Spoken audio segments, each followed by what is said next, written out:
अब दोस्तों इजराइल के अंदर अमेरिका के जेट पहुंच चुके हैं। इजराइल की खुद की कोई ताकत तो है नहीं, अमेरिका के दम पर इजराइल उछलता है। लीजिए आपकी स्क्रीन पर एक्सक्लूसिव तस्वीर है इजराइल के अंदर अमेरिका के F-22। लगभग बताया जा रहा है 15 से 20 F-22 फाइटर जेट अमेरिका के इस वक्त इजराइल के अंदर तैनात हो चुके हैं और लगातार गश्त कर रहे हैं।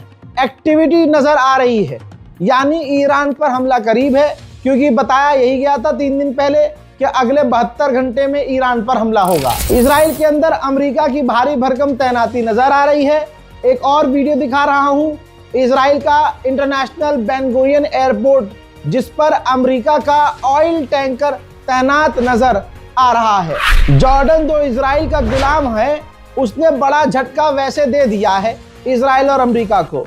जॉर्डन के किंग ने कहा है कि हम अपना एयर स्पेस किसी के खिलाफ इस्तेमाल होने नहीं देंगे।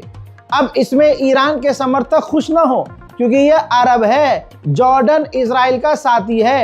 एंड मूवमेंट पे कब धोखा दे जाए कौन, ये कह नहीं सकते।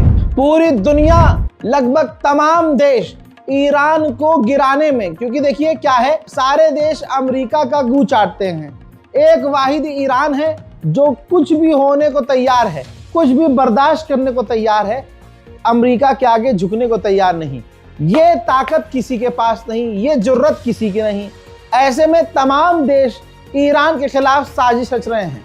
डेनमार्क के डिप्लोमेट को ईरान ने गिरफ्तार किया है। डिप्लोमेट को सीसीटीवी फुटेज में खुलासा हुआ कि ईरान आए थे जो डिप्लोमेट डेनमार्क के, वो अपने सूटकेस अटैची में, भाई जो हैंड कैरी होता है भाई, उसके अंदर स्टारलिंक लेके आए थे। वो बताइए, किसी देश का डिप्लोमेट किसी देश के लिए, जिस देश में वो तैनात है ईरान में, उसके खिलाफ साजिश रच रहा है। हजरात, ईरान ने सीसीटीवी जो है पूरी तरह से फुटेज जारी कर दिया, जो आपने देख लिया, आपकी स्क्रीन पर है। तो आप समझ सकते हैं कि डेनमार्क जैसे और कितने देश होंगे जो अंदर ही अंदर ईरान के खिलाफ साजिश रच रहे होंगे। आइए अब सऊदी अरब का आपको सैटेलाइट इमेज दिखा रहा हूं।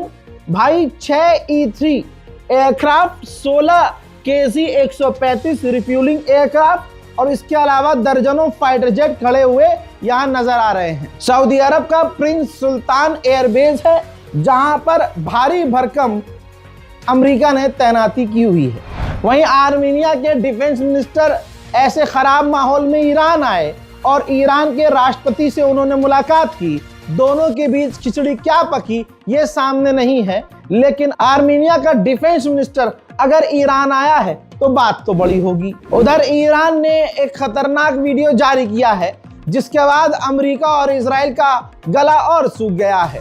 ईरान ने दिखाया है कि सैकड़ों और हजारों की तादाद में उसकी जमीनी फौज, ईरान की फौज ड्रोन इस्तेमाल कर रही है, आर्टिलरी चला रही है, टेस्ट कर रही है। आर्टिलरी के साथ साथ एडवांस हथियार भी तैनात किए हुए हैं और ईरान पूरी तरह से जंग के लिए तैयार नजर आ रहा है। ईरान के विदेश मंत्री ने कहा कि हमारे पास ऐतिहासिक मौका है, डील हो सकती है, लेकिन डील तभी हो सकती है जब डिप्लोमेसी को मौका दिया जाए और ईमानदारी से बातचीत की जाए, धोखा ना दिया जाए। ईरान के ऊपर पता नहीं किसकी पनौती है, ससुरा अपने में उलझा रहता है। अभी ईरान का कुछ दिन पहले फाइटर जेट क्रैश हुआ, जिसमें ईरान का जो पायलट है वो मारा गया। अब ईरान का एक पुराना लड़ाकू हेलीकॉप्टर उड़ते उड़ते क्रैश हो गया, जिसमें 4 फौजी थे एयरफोर्स के ईरान के, वो मारे गए। Deputy political leader of supreme leader, जी हाँ, मतलब सुप्रीम लीडर के ये करीबी हैं, इन्होंने कहा है कि अमेरिका हमें दूसरे देशों से कंपेयर ना करे, लीबिया, सीरिया, लेबनान कंपेयर ना करे, हम उनसे अलग हैं, हम ईरान। उधर ईरान के डिफेंस मिनिस्टर ने कहा कि अगर जंग हम पर थोपी गई तो हम ऐसा सबक सिखाएंगे कि आने वाले सालों साल तक अमेरिका और इजराइल याद रखेंगे सबक। उधर बर्तानिया भी देखिए, ये इतना हराम की औलाद है, मैं आपको कैसे बताऊं कि वैसे तो टकराव अमेरिका और ब्रिटेन का आजकल हो रहा है, ग्रीनलैंड, डेनमार्क की वजह से। लेकिन जब ईरान की बात आती है तो सारे जानवर एक हो जाते हैं। अब बर्तानिया लेबनान से कह रहा है कि आप अपने एयर स्पेस का और अपने सैन्य अड्डों का हमें इस्तेमाल करने दें। क्यों मांग रहा है वो भाई?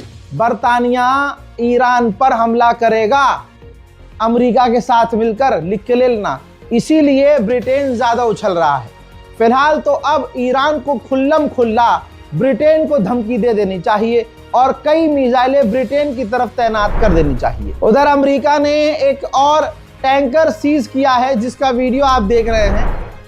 उसको चारों तरफ से घेर कर सीज कर लिया और अब जानकारी आ रही है कि वो जो टैंकर है उसके अंदर ईरान का तेल था और वो पूरा टैंकर ईरान का ही था। डोनाल्ड ट्रंप के पिछवाड़े में अभी इतना दम पैदा नहीं हो पा रहा है कि इतनी तैनाती के बाद वो ईरान पर हमला कर सके। भाई धक धक धुक धुक फुक फुक हो रही है। लेकिन अब यही लोग अमेरिका और इजराइल, ब्रिटेन मिलकर एक बार फिर से ईरान का माहौल खराब कर रहे हैं। किराए पर और ईरान के लोगों को रुपया देकर, डॉलर्स देकर ईरान की सड़कों पर उतार रहे हैं और एक बार फिर से ईरान का माहौल अंदर ही अंदर खराब कर रहे हैं हजरात, जिसमें अमेरिका और इजराइल को, ब्रिटेन को कहीं ना कहीं कामयाबी मिल रही है।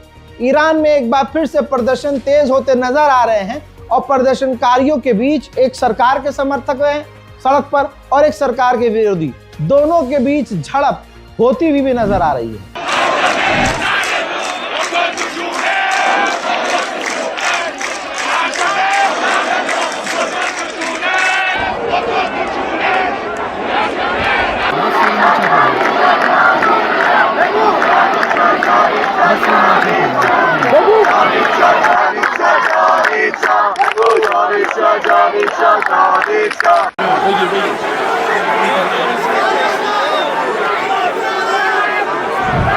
डोनाल्ड ट्रंप इधर मुंह छुपा नहीं पा रहा है तो कर क्या रहा है?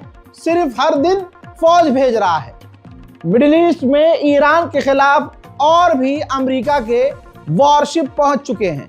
यानी अमेरिका ने अपनी पूरी की पूरी नेवी, रिपोर्ट बता रही है अमेरिका की समुद्र की, यानी मान लीजिए जो नेवी है वो पूरी की पूरी सेना, नौसेना, पूरी ताकत ईरान के खिलाफ तैनात कर दी है। ऐसे में किसी तीसरे देश को मजा लेना चाहिए और पीछे से आके अमेरिका के परखच्चे उड़ाने, मतलब इसका फायदा अगर कोई ना उठाए तो बेवकूफ है वो। CIA को बनाया ही इसलिए गया कि दूसरे देशों की सरकारें गिराई जाए और अपने हिसाब से, अपने फायदे के लिए दूसरे देशों में अनस्टेबिलिटी पैदा की जाए, दूसरे देशों के नेताओं को मरवाया जाए और इसी तरह के खुफिया काम करवाए जाएं। अब CIA ने पूरी दुनिया के आगे नंगा होकर अपना नंगा नाच शुरू कर दिया है। CIA ने फारसी लैंग्वेज में एक वीडियो जारी किया है जिसमें ईरान की आवाम को वो उकसा रहा है कि आप हमारे लिए काम करें, आप हमसे कांटेक्ट करें, हम आपकी मदद करेंगे और आपको पैसा भी देंगे। ईरान के डिप्टी फॉरेन मिनिस्टर ने कहा कि हम जल्द से जल्द डील करने को राजी हैं, हम ओपन हैं कि कैसे भी करके डील हो जाए। अमेरिका जो हमला करने की बातें कर रहा है वो एक जुआ है, किसी को नहीं पता कि क्या होगा और अगर ऐसा कुछ होता है तो हम सबक सिखाएंगे। व्हाइट हाउस की स्पोक पर्सन ने कहा कि ईरान में जो डेथ टू अमेरिका के नारे लग रहे हैं यह हमारे लिए खतरा है। ईरान के न्यूक्लियर फैसिलिटी को हमने 12 डेज वॉर में तबाह कर दिया था, लेकिन इसका मतलब ये नहीं है कि ईरान आगे न्यूक्लियर फैसिलिटी या न्यूक्लियर प्रोग्राम नहीं बनाएगा। अमेरिका के डिफेंस मिनिस्टर ने भी ईरान को धमकाया है। भाई धमकाने के अलावा अमेरिका ईरान के आगे कुछ नहीं कर पा रहा है। अमेरिका पूरी तरह से लाचार नजर आ रहा है बेचारा। दोस्तों, अमेरिका का डिफेंस मिनिस्टर, उसने कहा ईरान के पास बेहतरीन मौका है, जल्द से जल्द डील कर ले, उसके फायदे की बात है, वरना डोनाल्ड ट्रंप के पास और भी रास्ते हैं। मैं जवाब दे देता हूं इस सुअर को, भाई अगर डोनाल्ड ट्रंप के पास बहुत सारे रास्ते होते तो वो तमाम रास्ते इस्तेमाल कर चुका होता। डोनाल्ड ट्रंप के पास कोई रास्ता नहीं है, आगे कुआं है, पीछे खाई है। अभी 2 दिन पहले की बात है ट्रंप ने कहा कि लिमिटेड हमला करेंगे। ट्रंप के ऑफिशियल ने कहा कि नहीं, छोटा हमला करोगे तब भी ईरान पलट के वार करेगा, और जब पलट के वार करेगा तो आपको पलट कर जवाब देना पड़ेगा। और ना चाहते